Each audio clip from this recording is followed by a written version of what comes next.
Hey, and welcome to Human Barbecue, Map 2 of TNT Evilution. So, the opening part here is a bit tricky if you've got a pistol. You need to take out all of these guys here. Once you've done that, you can admire the Human Barbecue that's going on in the centre there.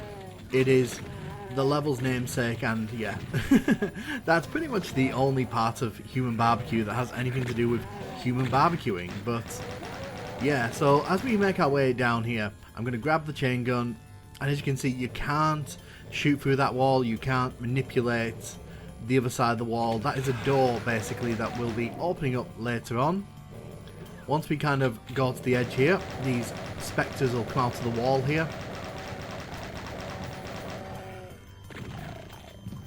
So, we'll come inside here, grab the chain gun. You can see there's a little dent in the wall.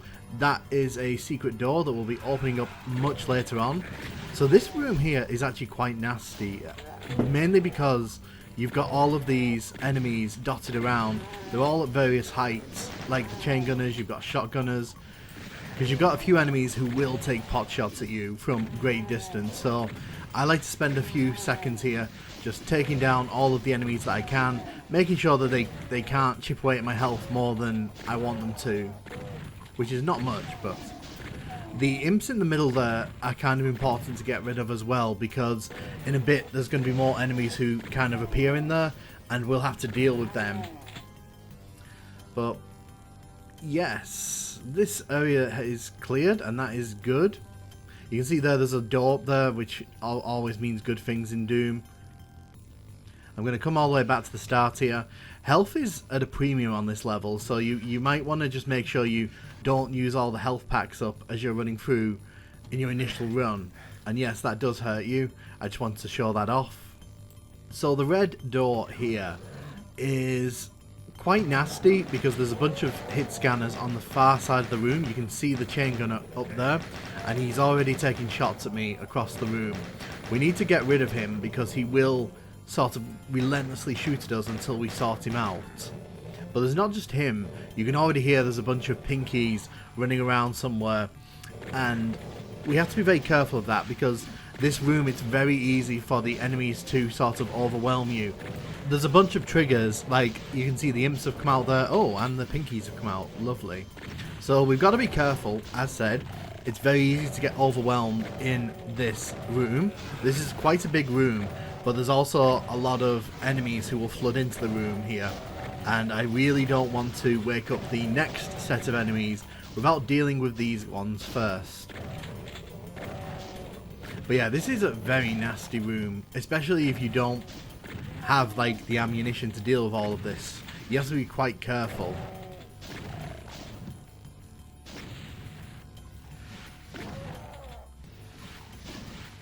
So you can see there's a slight deep water effect going on there. One thing that TNT does is it makes use of some deep water effects on some of the levels.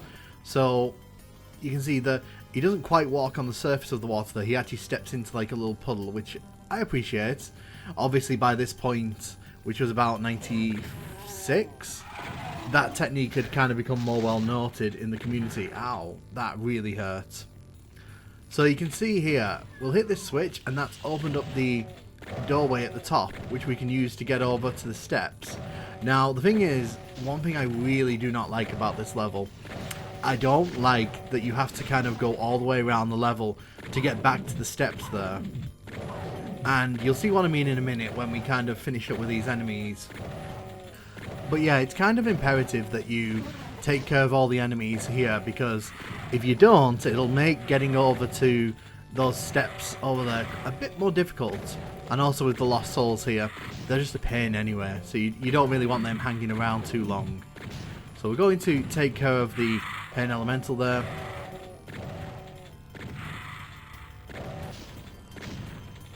Making good use of the corner there. Once you get inside here, there's some armor, there's some ammo, and that's all really useful. But we're going to get rid of the barrels there, the steps there, where we need to go, and we're probably going to have to make 2 journeys onto those steps, which, again, not a big fan of. And there's an even more slightly annoying thing on this level. So sometimes when you try and run over the lip of this, you lose all your momentum and you kind of just drop down, straight down. And the thing is, it's kind of hard to predict like how this is going to happen, if this is not going to happen. And you can see here, I'm not doing anything wrong, I'm just kind of running into the ledge. But unfortunately, what's happening is, the way that the sectors work, I'm just sort of losing momentum. Thankfully that time I just dropped on top of it. But yeah, we've grabbed the yellow key there. There's a secret behind it with the map inside. And also, interestingly, the blue key's there.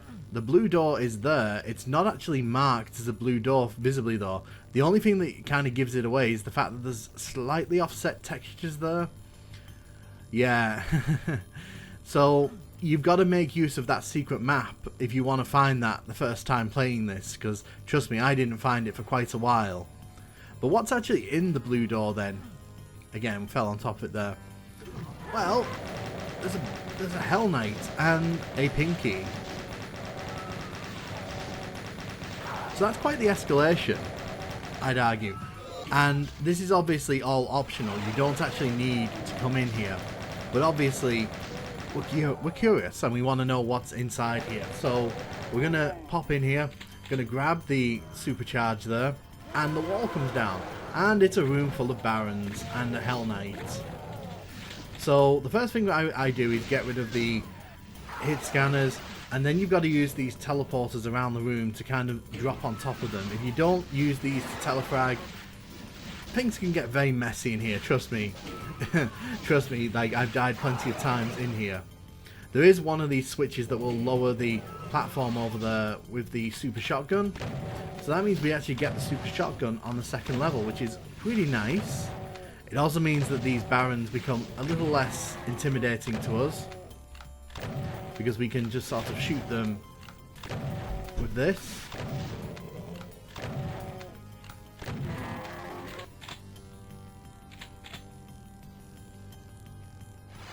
There's nothing else in that room that's worth noting.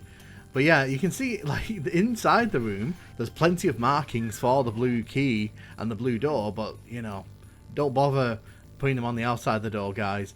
I assume they wanted it to be, like, a secret, you know, for, like, people who are really into, like, secret hunting. Has this opened up yet? It has not. So you can see there, that hasn't opened up yet, but it will be opening up soon. So earlier on I mentioned about where those imps were. There's a bunch of chain gunners who pop up from like little platforms inside there, and if you kind of walk along here, you're just a target for them, so it's important to kind of catch them. You can see as well on the far side of the level there, a bunch of chain gunners have opened up in a little passage, in a little area there, and there's some Hell Knights here, which is certainly an escalation. So you can see there's a switch there. We'll come back to that in a second. When you open the exit here, you get met with a bony boy, which is just the height of mean and nasty in my opinion. Because imagine you're just like crawling through this level, and you open that final door there, and then like you just get met with a bony boy and you're not expecting it.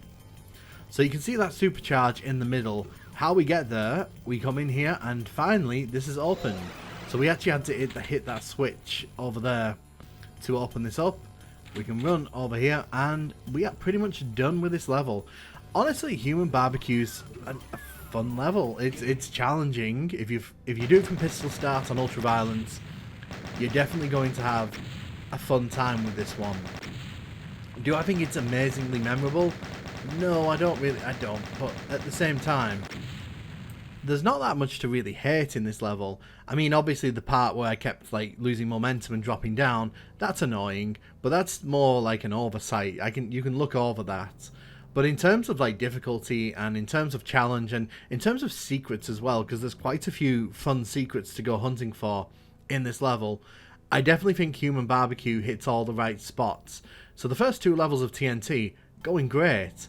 Let's have a look at the PS1 version of this level then. So you can see the opening here is pretty much the same. We have the same setup here with the Human BBQ. I wonder how they caught him. I wonder if there's like a backstory to how they managed to catch him. Who knows?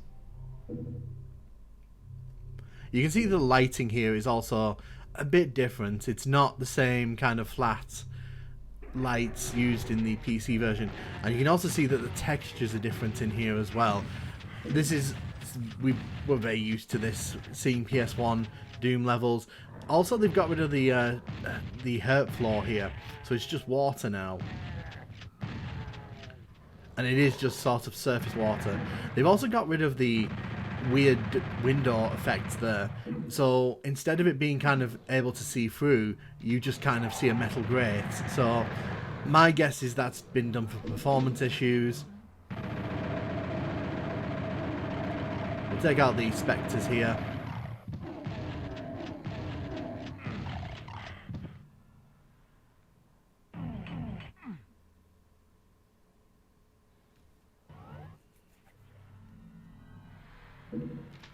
So you can see they've actually made the secret door there a lot more noticeable. I think they've done that just to kind of signal it a bit better to console players, because obviously they may not pick up on the sort of subtleness of that. Being sat across the room playing with the PlayStation controllers back in '96. But again, we're faced by all these enemies here, and I always make a thing of getting rid of as many of these as quickly as you can, because like I mentioned in the PC version of this level, health is at a bit of a premium on this one. You don't really want to be kind of left too low on health, because it just turns some of the fights into nightmares. But geometry-wise, this is very similar to the PC version. In fact, I go as far as to say it's probably a one-to-one in as many respects as you can expect. And when you come inside here, there are a few notable differences which we'll talk about as we kind of make our way around. So again, that chain gun is hitting us from a distance here. So I'm just going to stand here and take him out. So the deep water effect has kind of gone here. So, I mean, you could expect that. You wouldn't expect that to show up on like a console port of this level. You can also see that the pinkies haven't quite triggered just yet, but these guys have over here, the imps, so we're going to take these out. It is interesting seeing the texture changes in here as well, because it kind of gives the room a slightly different feel.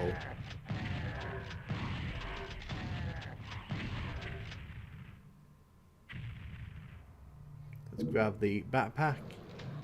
So yeah, it's still not opened up there. I have no doubt they're going to show up imminently. No. Interesting. So as we kind of make our way around here, there's a shotgunner there. And 2 imps. So we'll hit this switch and it will open up that chamber where in the PC version there was a bunch of cacodemons, but as you can see here, all it's really done is open up those 2 chambers with all the pinkies. So they've changed it ever so slightly the way that this room operates, and there's no cacodemons here, which I'm going to assume is down to hardware limitations. Right, we only have 2% health here, so let's not play around. Let's just grab some of the stuff in here and let's get busy. I understand the need for that change though, because ultimately, like, the performance of Final Doom on PS1 is pretty tragic at points as it is, and whatever they need to do to kind of, you know, fit the game in, they're gonna do. And this level's performance isn't so bad, although you can kind of see at points, like especially when we were running across the courtyard there, things sort of got a bit jittery, and that's one of the annoying things about Final Doom on PS1. The performance just isn't quite where the other version of Doom on PS1 was. But they do make a change in a second that makes me really happy. So we grab the yellow key, we kill the imp there, and so they've actually put the blue door more visible over there, which I approve of. But also, when we turn around and look at the blue key in a second, you'll see that they've actually just made it so you can just walk over and grab it. So they've pretty much nerfed the whole point of this, like, because most PC players probably don't even know that there's a blue door there, let alone like what the blue key actually does. So It's I prefer it this way. I think it's better like this way. Like, I don't know if I'd have put the blue key right in front of the blue door, but I understand the need for the change there, and I do kind of applaud it. The lighting in here also kind of makes this feel a lot more tense because, as you can see, it's not simply just like flat lighting, it's actually kind of coloured, which is nice. They've also kind of made some of the barons sort of in shadow, which I appreciate. So there was an attempt to kind of create a bit of atmosphere in here. Okay, so I missed that. Oh. Which means I've dropped a baron down here, which is something I didn't really want to do.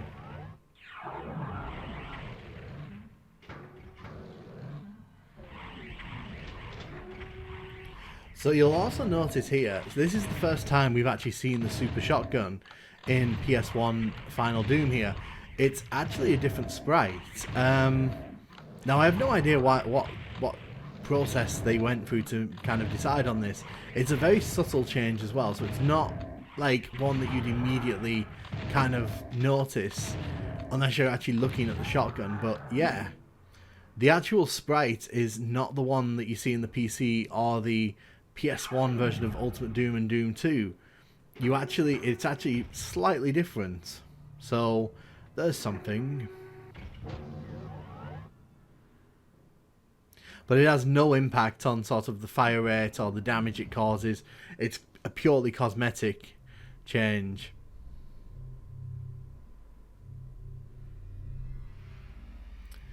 It's unfortunate that sort of this was a bit more of a rush job, because it's really fun seeing Final Doom kind of on the consoles here, because it's nice to see sort of different interpretations of these levels. For example, it's fun to see this trap sort of playing out again.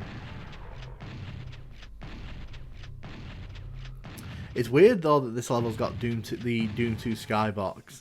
Like, you can definitely tell that they just sort of pulled that in and were like, yeah, whatever, no one's really going to care.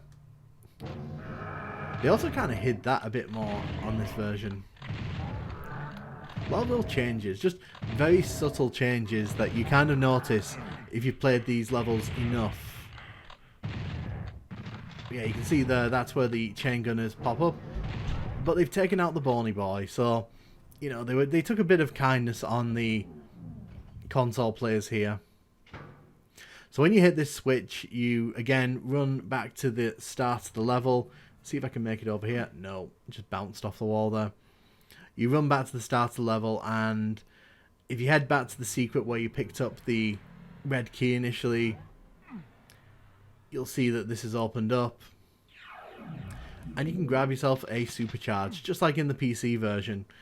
But overall, I think this is a pretty fun way to play this level. The performance out in this courtyard is a bit hit and miss, but outside of that, like, if you're willing to sort of overlook like a few little things here and there, I think it's fun. It's an interesting take on the level. I think the lighting, as always, I feel the coloured lighting really adds something. Oh wow, that was a interesting little spike. And yeah, Human Barbecue is one of those levels that I think goes under the radar. It's fun for me. I don't hate it. I think it does everything it needs to do as a second level, and it's a fun little challenge. What did you think of this when you played it for the first time? Have you played the PS1 version? And which version do you prefer of this level? Let me know in the comments.